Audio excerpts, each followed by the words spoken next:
How's it going, everyone? In today's video, I'll show you on how you can create a second floor in Planner 5D. Now, of course, I'm going to start from scratch right here just to show you how easy it is to do it. And simply right after, once inside you're on the editor itself, you can make some few adjustments for your actual second floor. But in my case, to make things a lot easier, I'm just going to add a stair right here.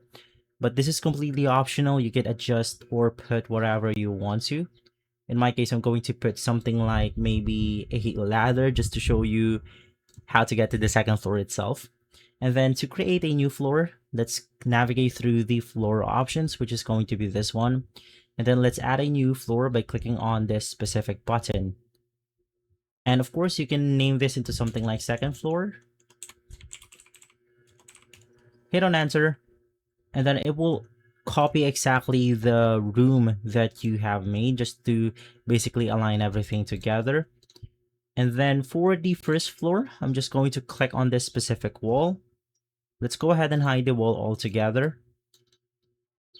And then from here, let's click on the 3D model.